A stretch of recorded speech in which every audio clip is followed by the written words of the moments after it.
दोस्तों, भारत की आरबीआई के द्वारा यूएस ट्रेजरी को बेचना हो या फिर यूरोपीय देशों के द्वारा अब खुलकर अमेरिका का विरोध करना हो, इन सब के बीच में अचानक से अमेरिका का लहजा कुछ बदला हुआ दिखाई दे रहा है। अमेरिका की तरफ से कहा गया है कि भारत से ज्यादा जरूरी वॉशिंगटन के लिए कोई भी देश नहीं है। इतना ही नहीं, अमेरिका ने पैक्स सेलिका अलायंस का पूर्ण सदस्य भारत को बनने के लिए आमंत्रित किया है। इसके साथ ही डिफेंस के क्षेत्र में भी जीई ने बड़ा ऐलान भारत के लिए किया है।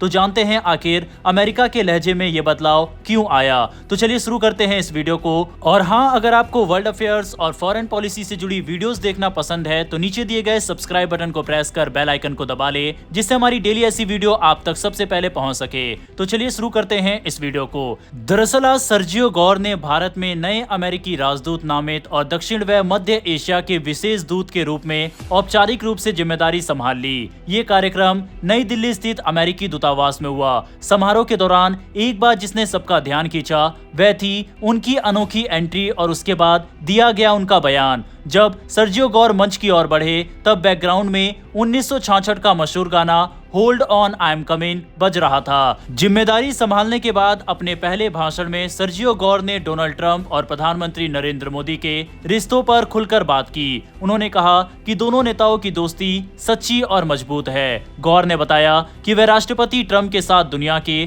कई देशों की यात्रा कर चुके हैं और वह पूरे भरोसे से कह सकते हैं कि ट्रंप और मोदी के बीच रिश्ता सिर्फ औपचारिक नहीं है। उन्होंने ये भी कहा कि अमेरिका और भारत सिर्फ अपने फायदे की वजह से नहीं जुड़े हैं, बल्कि दोनों देशों का रिश्ता सबसे ऊंचे राजनीतिक स्तर पर बना हुआ है। गौर के शब्दों में असली दोस्त वही होते हैं जो कभी कभी असहमत होते हैं लेकिन अंत में अपनी समस्याएं सुलझा लेते हैं। राजदूत सर्जियो गौर ने साफ शब्दों में कहा कि वॉशिंगटन के लिए भारत से ज्यादा जरूरी कोई देश नहीं है। ये बयान ऐसे समय पर आया जब दोनों देश एक बड़े ट्रेड डील को अंतिम रूप देने की कोशिश में जुटे हैं। बयान के साथ ही एक और बड़ी घोषणा भी की गई। सर्जियो गौर ने बताया कि भारत को पैक्स सेलिका अलायंस का पूर्ण सदस्य बनने के लिए आमंत्रित किया गया है। यह अमेरिका के नेतृत्व में बनी एक रणनीतिक पहल है जिसका मकसद सुरक्षित, मजबूत और आधुनिक सिलिकॉन सप्लाई चेन तैयार करना है। ये अलायंस सेमीकंडक्टर और चिप मैन्युफैक्चरिंग के क्षेत्र में बेहद अहम माना जाता है। भारत की इसमें एंट्री का मतलब है कि आने वाले समय में भारत ग्लोबल टेक्नोलॉजी और सेमीकंडक्टर हब बनने की दिशा में और तेजी से आगे बढ़ेगा। जिस तरह से पूरी दुनिया में अमेरिका अलग थलग पड़ रहा है, यही कारण है कि अब भारत को लेकर इस तरह की पॉजिटिव बयान अमेरिका की तरफ से आ रहे हैं। भारत और यूरोपीय देशों के द्वारा लगातार अमेरिका के ऊपर प्रेशर बनाया जा रहा है, जिस वजह से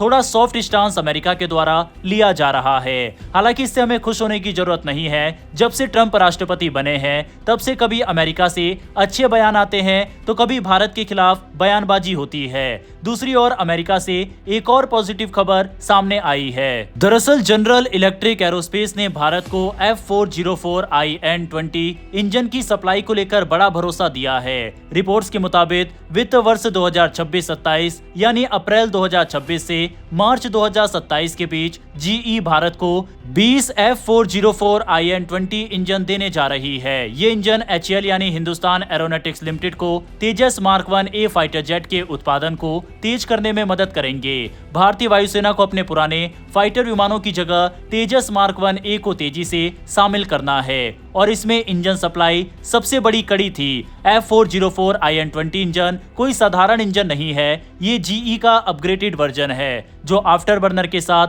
करीब 85 किलोन्यूटन थ्रस्ट देता है। यही इंजन तेजस मार्क 1A की रीढ़ है, लेकिन पिछले कुछ सालों से इसकी डिलीवरी में देरी हो रही थी। वजह थी ग्लोबल सप्लाई चेन की समस्या और जीई की प्रोडक्शन लाइन का लगभग 5 साल तक बंद रहना। जनवरी 2026 तक की स्थिति देखें तो जीई अब तक सिर्फ 5 इंजन ही भारत को दे पाई थी। हालांकि अब हालात बदल रहे हैं। रिपोर्ट्स के अनुसार मार्च 2026 तक 5 और इंजन भेजे जाएंगे, यानी कुल मिलाकर 10 इंजन की सप्लाई पूरी हो जाएगी। ये भले ही धीमी शुरुआत लगे, लेकिन आगे की तस्वीर ज्यादा सकारात्मक दिख रही है। HAL और जीई अब मिलकर प्रोडक्शन को तेजी से बढ़ाने की योजना पर काम कर रहे हैं। भारत ने तेजस मार्क 1A के 80 फाइटर जेट का ऑर्डर पहले ही दे दिया है और इसके अलावा 97 और विमानों को सैद्धांतिक मंजूरी भी मिल चुकी है। इतनी बड़ी संख्या के लिए हर साल बड़ी मात्रा में इंजन चाहिए, इसीलिए 2026-27 से आगे हर साल लगभग 24 इंजन देने का लक्ष्य रखा गया है।